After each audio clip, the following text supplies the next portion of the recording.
If I asked you what I'm holding in my hand, I'm guessing you'd probably be wrong.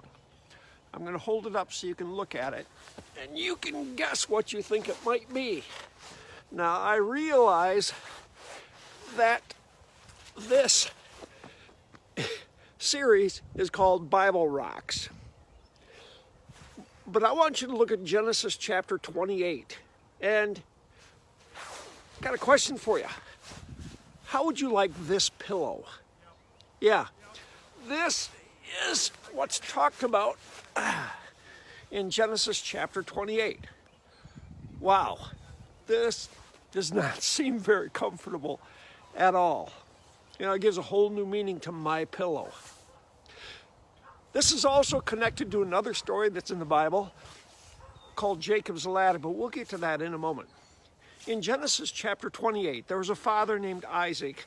He had two sons, Jacob and Esau, and if you read the chapters leading up to 28, you get an idea about their family dynamics, which were not good. Jacob's nickname was Heel Grabber. They were twins. Isaac told his son Jacob, he said, I don't want you to marry one of the girls from here. I want you to go back to where your uncle Laban lives, and I want you to find a wife there with your uncle's family. Now, they were in southern Israel, as we know it at this time, just east of Gaza a little bit, the Gaza Strip.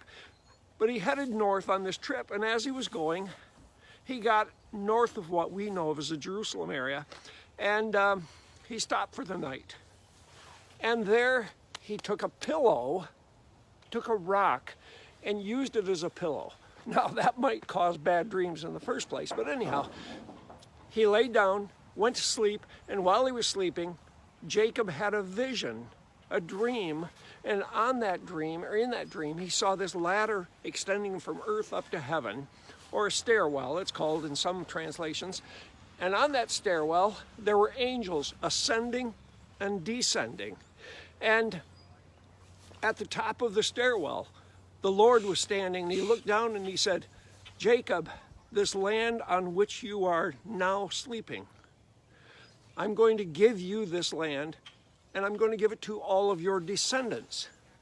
And your descendants are going to expand to the north, the south, and the east, and the west. And actually, at the point of this vision, and this pillow is heavy, at the point of this vision, he was pretty much dead center in what we know of as Israel and what the Old Testament Israel was.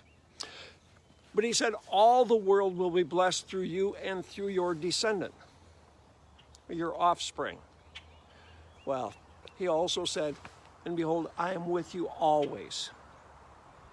All right, so when he woke up, Jacob took that stone, that pillow, and he put it on top of a pillar, and he anointed it with oil, and he made the promise to God, and he said, when I come back after going to find my wife, this place, which he renamed Bethel, it had been called Luz before that, L-U-Z, he said, I'm going to rename this Bethel. This is where a pillar to your house is going to be. And he came back to that place later. But let's talk about that offspring for just a moment. Do you know the offspring of Jacob was a guy named Jesus? And so it truly was a case where all of the world has been blessed through the offspring of Jacob and the promise God made to him on a night when he was dreaming with his head on a pillow. So, once again, the Bible rocks. Now, I'm going to tell you one more thing, and that is tomorrow we're going to come back to Jacob and Laban, and we're going to talk about some rocks from there. But I'm done with this.